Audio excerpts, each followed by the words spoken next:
Excellent. Well, welcome to this episode of the MTB Performance Project. Today we have Tim Riley on the episode. Tim, really appreciate you taking the time to chat with us today. Yeah, man. Thank you for having me on. I'm excited to be here. And as a fellow podcaster, um, I I understand how difficult it is actually to get people on the show and to orchestrate schedules and just to Yeah, even make it work. So anytime someone asks me to come on, I try my best to make it a priority because certainly when the shoe's on the other foot and I'm trying to get someone else on, I'm hoping that it's like the circle of life of podcasting. So yeah, but I'm happy to be here. Thank you for having me on.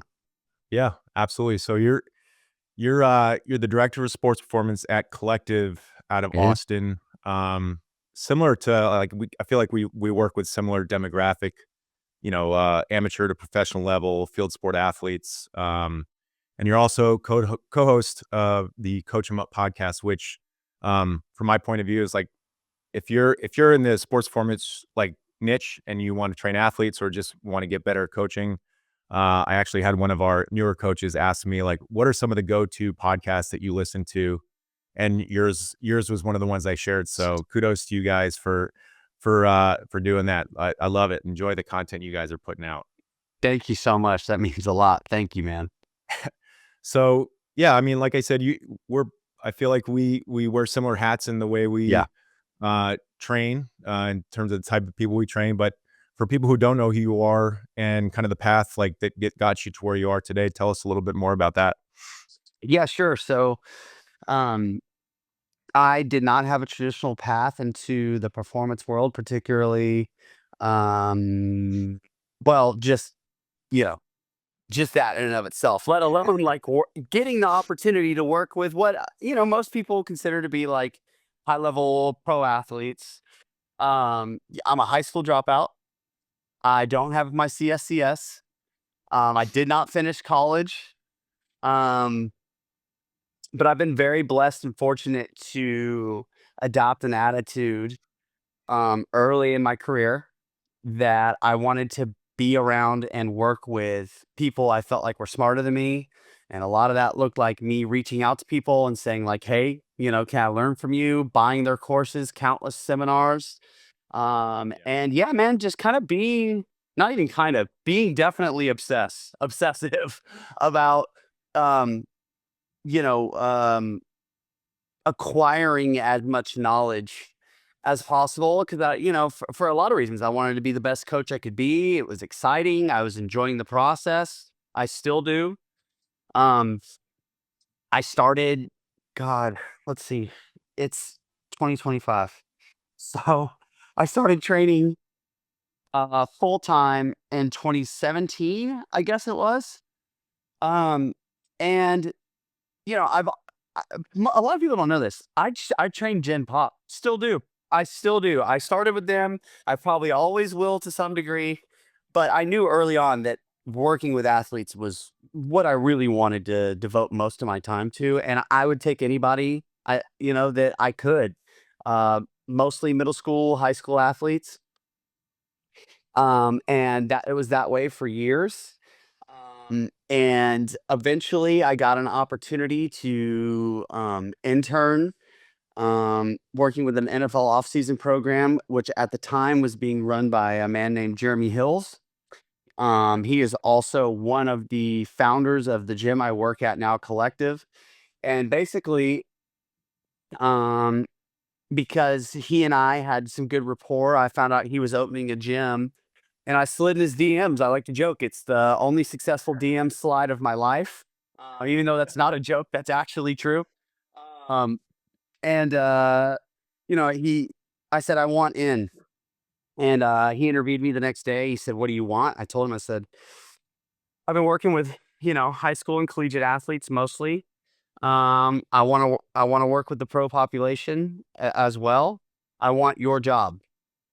And he was like, "That's actually very fortuitous because I'm looking to kind of move out of this role." And he had other interests in other areas of business. And so I worked for free for, what was, I think, about a calendar year.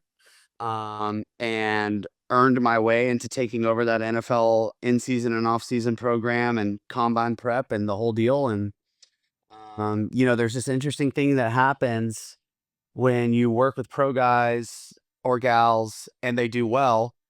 More people want to work with you. Whether or not you had something to do with it, besides the point, people see, what happens on the field or on the court, as it may be. And I've had so many opportunities since then. This is 4 years ago now. So I've been working with, I still work with high school athletes all the time. I coach, I'm the strength coach for a local high school basketball team. I do their off-season program. I work with Texas men's lacrosse. I do their off-season training program. I spearhead that. Um, yep. Sand volleyball, pro sand volleyball, and then NFL off-season are kind of like my big, commitments Yeah. right now. And then I train so many local high school and housewives, plenty of those too. So Yeah. I'm doing it all, man. Yeah. So nothing short of the coaching reps, for sure. That's right. Yeah. Yeah. Yes. Man, Tim, I love that story because there's so much stuff I want to unpack because, if I'm a young coach listening to this, Mhm. uh, there people see where they might see people who are like successful in the business coaching high level athletes, and it wasn't always that way, right? Like you have to earn your opportunity to get there. And one of the things I really want to double click on is like you coach for free, right? Like you coach Yeah. anybody and anyone just to get your reps. And I think that's the most important thing that young coaches, if they want to get good at coaching, you got to get it good at doing the thing. And like your story is true testament to the fact that like you put yourself in uncomfortable situations with people who are, smarter than us. And, it takes a lot of humility to be able to be in those situations and say, I don't know this. Can I learn from you? Yeah. Um, like those are tough conversations to have and tough positions to put ourselves in. But I think that's really important for a young coach to understand. You're only going to get better if you're surrounding yourself by the best, right? Um, and then you realize like you learn from them and they rub off on you, and then you go find somebody else. And and I think we're always a product of all the people we spend our time around, and your story is certainly a testament to that. So kudos to you, man. I had no idea. That's pretty awesome. So Thank you. Yeah, I yeah, appreciate it. but it never ends, right? Like I've been doing this for No. almost 20 years and I'm like, there's still at least once a day, I'm like, fuck, there's something like, I don't know that. I got to go figure that out. I got to get better at that. And it's like, but that's like, the more you know, then the more you realize you don't know. Right. So Well, you would hope so, yeah, right? most There is people a are bell self-aware of curve that. that exists, right? I think a lot of coaches can relate to, where it's like Yeah. you get started and you're like insecure and you don't know anything, and then you learn a little something, but you think you've learned everything. You know what I mean? And Yeah. that's my buddy Zach and I. We joke that a 24-year-old guy or gal coach who just got their big certificate is the most dangerous person on the planet because Yeah. you've made it, right? And Yeah. and then of course, through life and reps and experience, at least my experience with the coaching journey has been a lot of humble pie, dude. And like at some point you're confronted with the fact, or at least I've been confronted with the fact more than once, where it's like, hey, like what I'm doing isn't working the way I think it should. And like maybe I don't know everything. And I'm grateful for I can be grateful for them now, and Absolutely. um if anything about those experiences tell me one thing that I know for certain is it's coming again, Yeah. like it never Yeah. ends. Yeah. Yeah.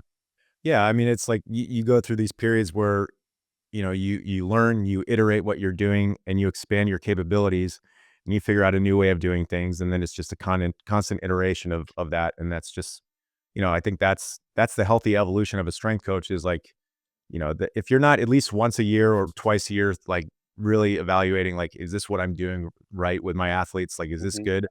I know for my sake, I work with a lot of baseball athletes, and I kind of use when they all go back to their season, like I kind of use that as an opportunity to say, like, look back at and really audit what we did the previous off season to say, like, all right, what can we do better? What really worked? And I feel like over 18 to 20 years of just doing that over and over again, it's like it's gotten so much better every year. So yeah, I Yeah, love it. having that internal built-in, what I'm hearing when you say that is like, yeah, and you touched on this earlier. There is the process of like auditing or taking inventory regularly of what you're doing, why you're doing it, and Mhm. the most important piece, is it working? That Yeah, ultimately yeah, that yeah, principle, like all all of the models and philosophies and techniques and methods and all of those things, while interesting and exciting, and certainly like things that early in my career I could lean on until I was able to develop my own appreciation or ability to analyze what I think works based on a given context. Um, you know, like getting to a place where that's the sole focus. Is this working or not? yeah, And it starts to really simplify things. And if you can be honest, and that it sounds like yeah, people say, be honest with yourself. Yeah. And it's like other things people say, you say it flippantly. Um, but but it's actually far less used in actuality, in reality, by being honest about that question. But if you practice that, all the other it starts things start to get simpler. Not yeah, necessarily easier, but yes. you know, yeah. Yeah, I think if you and I think that's the important part of, yeah, we can make this super complicated, super with all the science and the technology and all Yep. the data points, and it's like, but the simpler we make it, I feel like the more we can repeat it, the more repeatable our results become, Hmm. and I think that's really where wisdom and time and reps, you really develop that, that's Go that back bell to the curve you bell talk. curve. Prevent, you Yeah, know? yeah, Yeah, man. yeah. Yes. Well, I mean, I love that. Would you what would you say would maybe be either like your who or what might have been like your biggest influence in helping you navigate that? Um, God, I've had so many, and I every time I answer this question or an iteration of this question, later on I go, "Shit, I forgot so and so," you know? Oh, Somebody. so I do. Um, well, I've been fortunate to have a lot of mentors, a lot of friends who are coaches that I can lean on. Some of them were once mentors. Some of them are friends and we're friends, and then kind of I'm like, hang on, like what you're doing, they kind of become also mentor. You know what I mean? Yep. Um, so a lot of people have helped shape my view. Um, and going back, the first person I can think of is a man named Dave Betcher. He has no social presence on Instagram. He's brilliant. And he was my professor going through my first training certification, National Personal Training Institute. It's basically a trade school for personal Okay. trainers. And I hit the jackpot with this guy. He teaches. He's a professor at Pitt now, I believe, a Okay. Kines professor, or maybe it's like human performance is the. But this guy, you want to talk about hitting a home run with your first certification, and like, so the way it worked, it was a year-long program, and you tackled A&P, kinesiology, biomechanics, and then basically he would take like the NASM slash um like CSCS accreditation curriculum and mash it together and make his own Frankenstein sort of. But over the course of those 6 months, he wrote a program, and there was like a GPP phase and a strength phase and a power phase. And he made everyone in the class do the program, which was awesome. So Yeah, it's like you're getting this whiteboard and practical experience. And I'm a learn by doing guy. absolutely.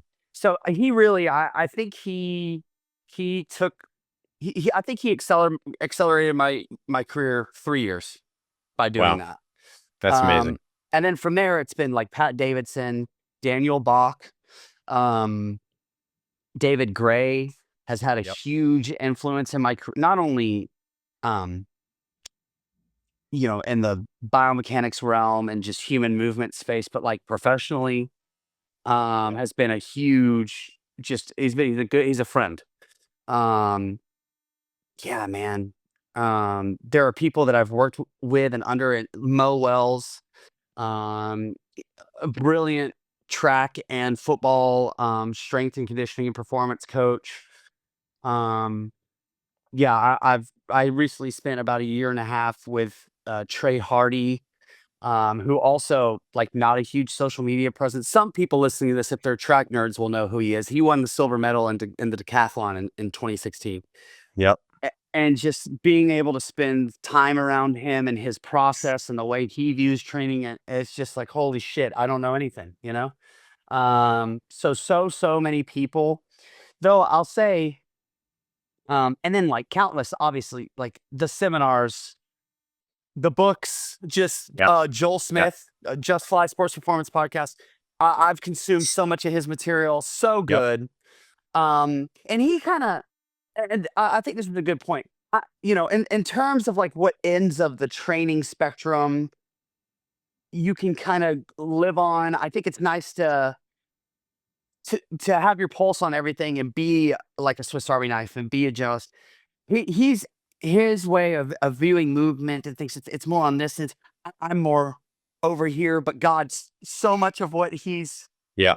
written and spoke about. I'm like, oh my God, yes, thank you. I can bring that over here to what I think. So it's been a constant process of taking the things I like, um, trying to approach other people's, these mentors, these people I'm talking about, their viewpoints with an open mind. Because here's the interesting thing too. From all these people, they all have different lenses on what training is and isn't, what the priorities are and are not.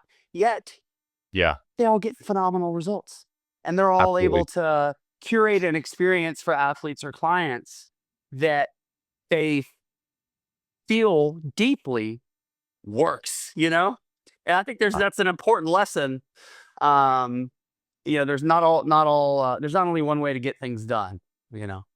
Yeah, I would agree with that 100%. I would imagine some of those names I certainly follow, but and I would guess that they feel similarly to the whole performance continuum as you do. Is like, yes, they certainly have a frameworks by which they address performance with their athletes and their clients, but they're not dogmatic to like, this is the only way of doing this. Yeah. This is the only way you can have success.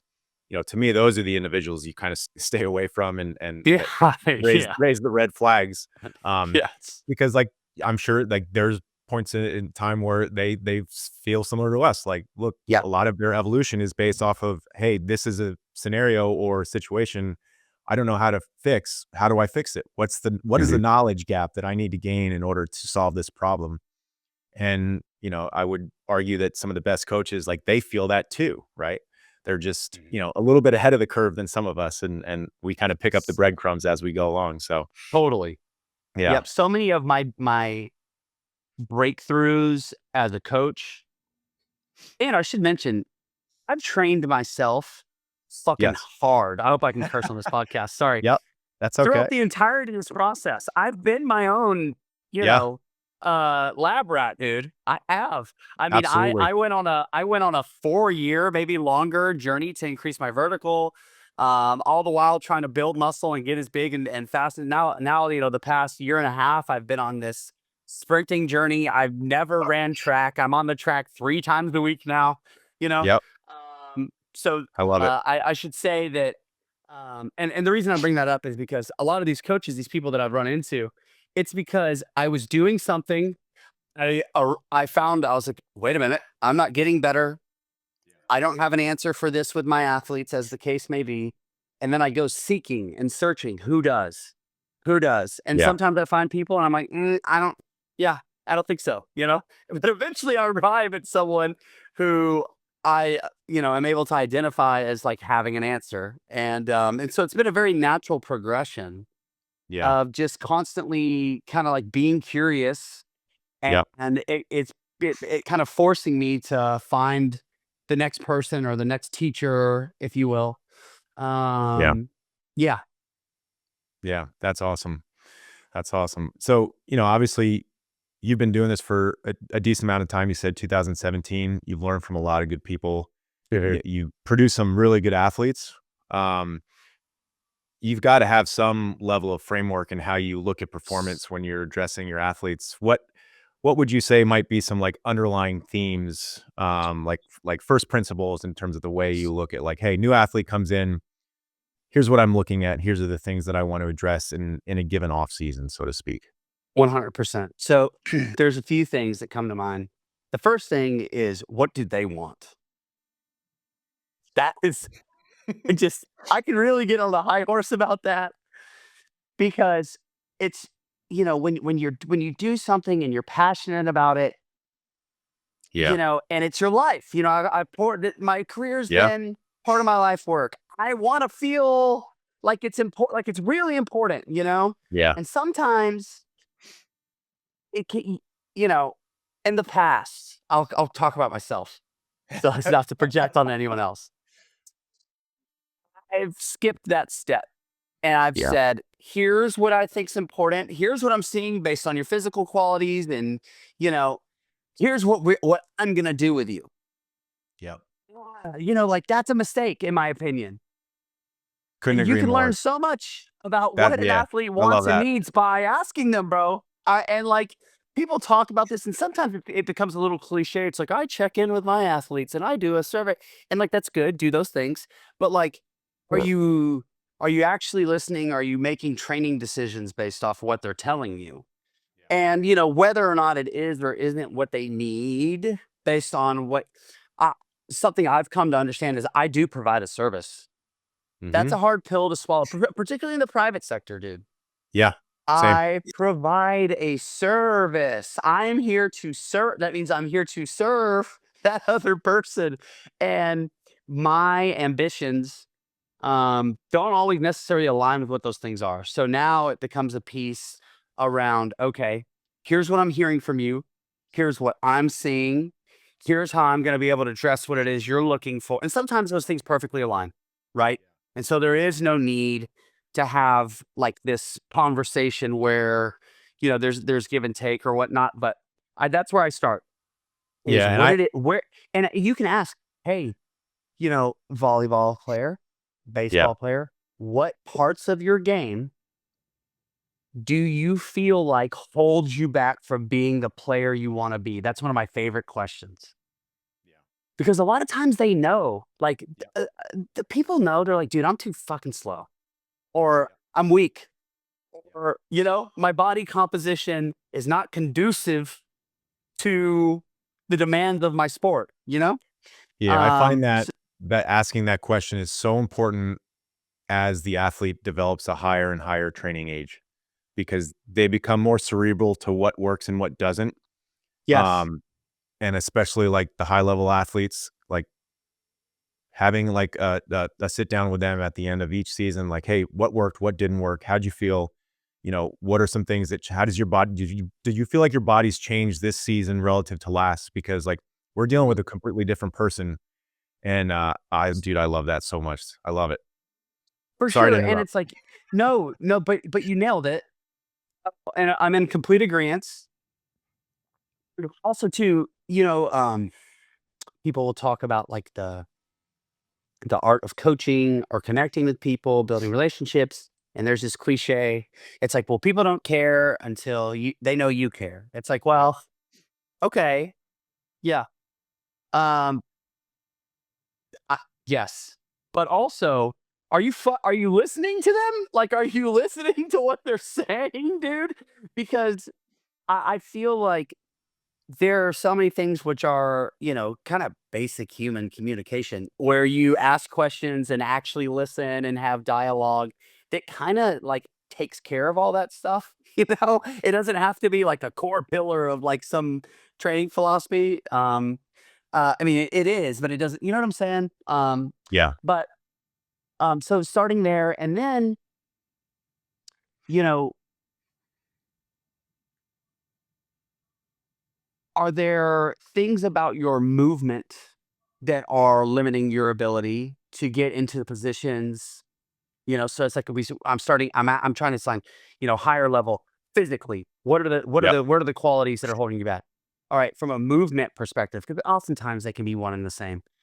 What are the positions? What are the things that you feel like other people can do that you can't do that you feel like you should be able to do? Or what are the things that you feel like you do really well?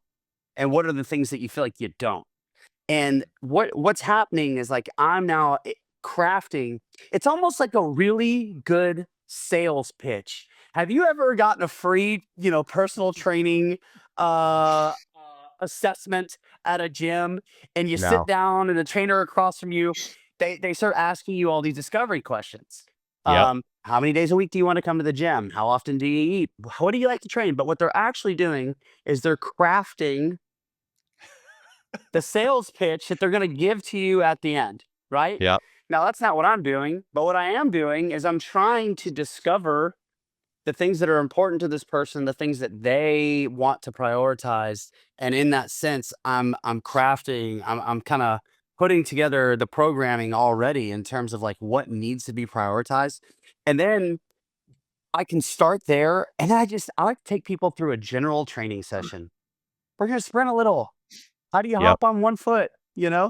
What are you strong when you squat? What strategy do and just kind of get all the big patterns out of the way, crawl a little bit, dynamic warm up, all the stuff,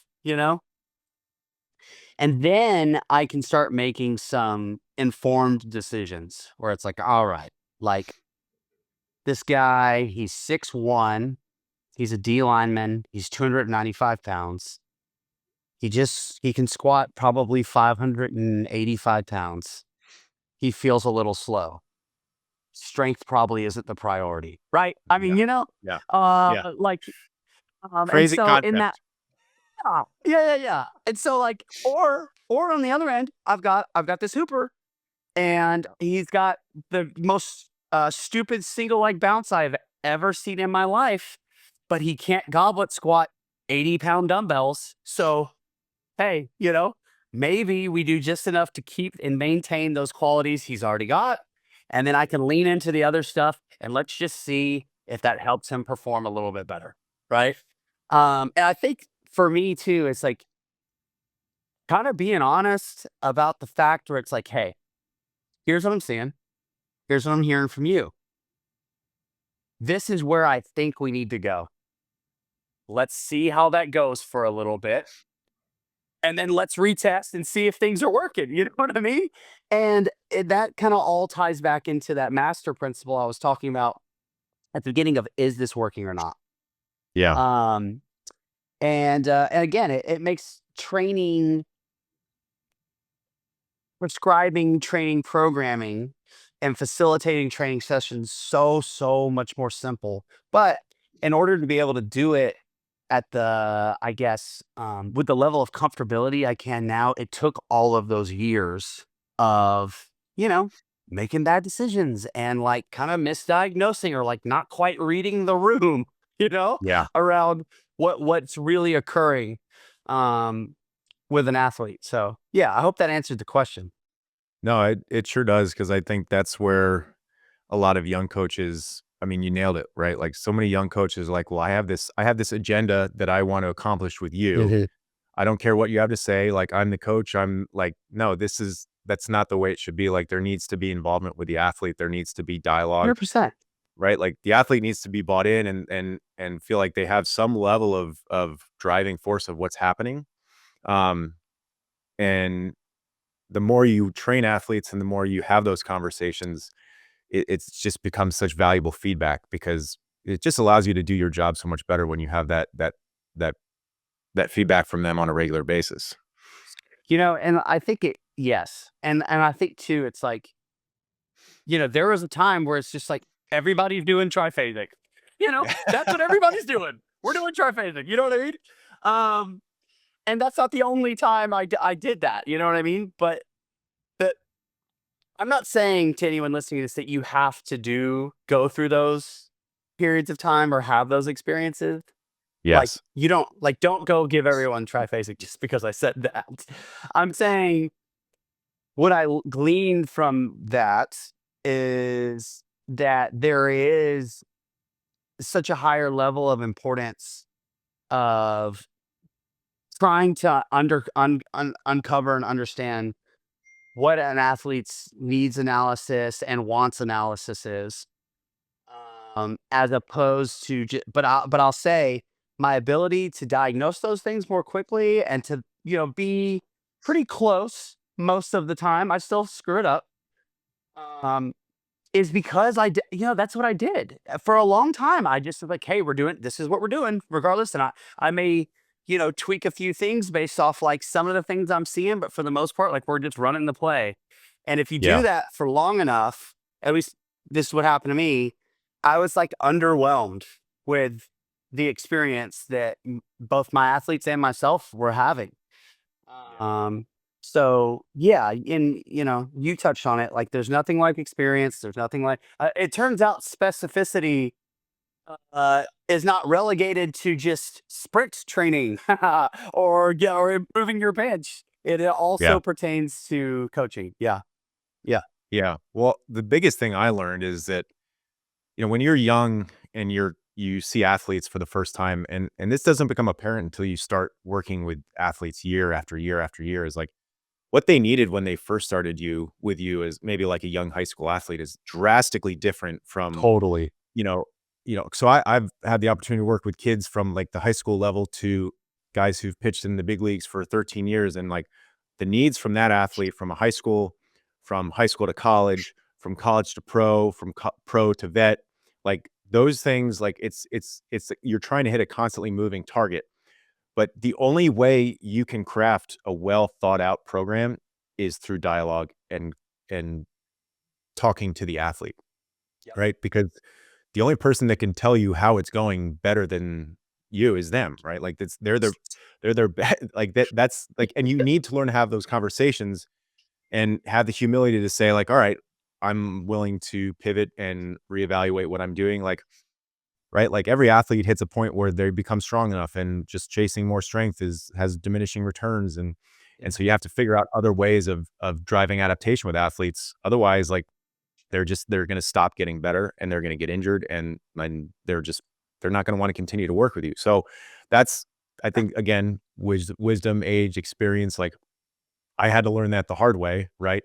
But fortunately, I was willing enough to, like, have those conversations with my athletes to say, "Look, I wanna know, like, how is this making you feel? Is it getting you better? Objectively, subjectively, how do we feel?" Yeah. And move from there. So, love it. So, we talked, X's and O's training tactically about stuff like that. And we kind of touched a lot on, coaches, they need time and opportunities coaching athletes and reps and, all the time getting better and better. I think for some young coaches, like, it's one of those things. Well, like, what if I don't have the time in the trenches coaching athletes? Um, to learn all this knowledge, like, what are some simple things as I learn this knowledge? What are some simple things that I can do better? Like, I feel like there were some first principles that I utilized with the way I dealt with athletes and ran my business and you know from a professional standpoint, right? Like, guiding Mhm. principles.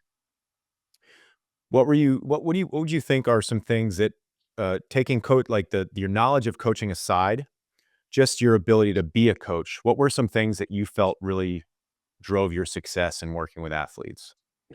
Um, well, therapy. I mean, honestly, frankly, I was like, how do I say this?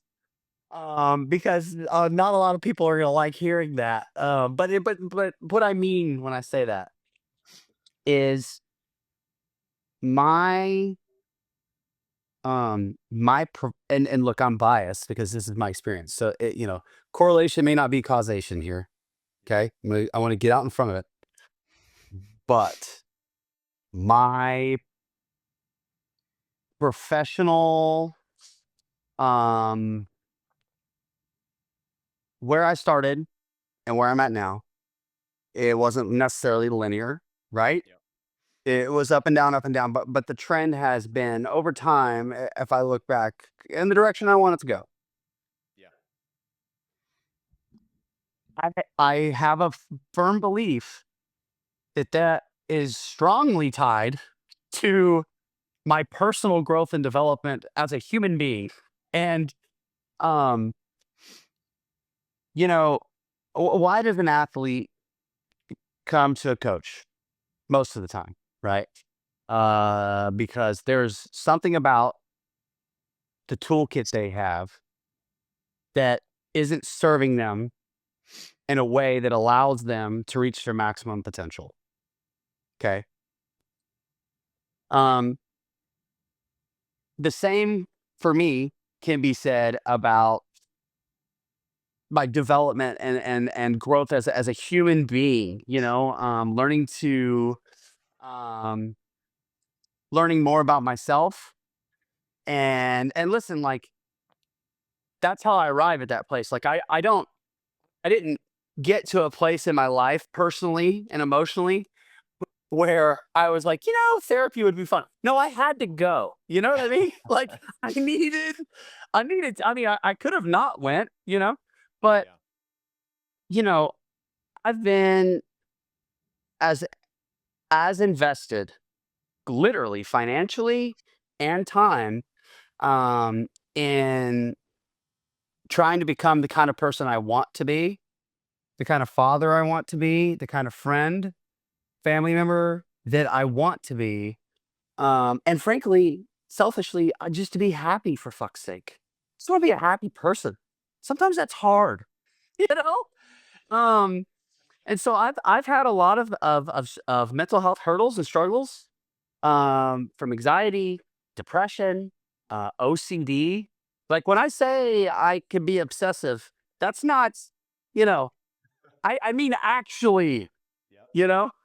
All of these things, though, have become my greatest assets because I've done a lot of work around them, man, and I've spent a lot of time and like that emotional intelligence, which frankly I lacked right, for a very long time. And I'm not even saying when I'm saying that I'm not the Albert Einstein of emotional intelligence. Let's be clear, but but um, acquiring new skill sets, developing my ability to understand myself, my thoughts, my feelings, my actions, what's driving those things, have afforded me the opportunity to better understand and connect with other people. And I can be more understanding and more empathetic. Or I can draw a boundary. I can So set there. an expectation. I can understand what it looks like to have an unhealthy and a healthy connection or relationship personally, professionally, intimately, all of the things, right? And that growth, as a person, and like for example, like there's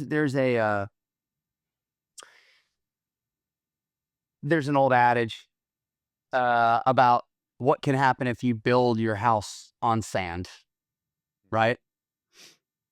However, if you build your house on rock, or and let's just say, um, you pour a foundation, right? When you build everything upon that, when life gets a little rocky or turbulent, you're in much better shape to navigate those things. For me, I look at my professional career and my coaching career and my ability to coach as trying to construct that house, right? It's Yeah. an external thing. But my ability to actually do those things effectively, regardless of what's going on around me, and to continue to level up and take on those new responsibilities and manage them in a way that demonstrates that I'm an adult and I'm a professional, and because not all of it's fun or easy, right? Yeah. Like it gets harder, you know. Yeah. Yeah. For Um, sure. my my being able to do that, the number one reason is because of the work I've done outside of the gym, you know. And I don't know, maybe people who grew up in a functional, healthy, happy home and were well adapted, like this is a moot point for you.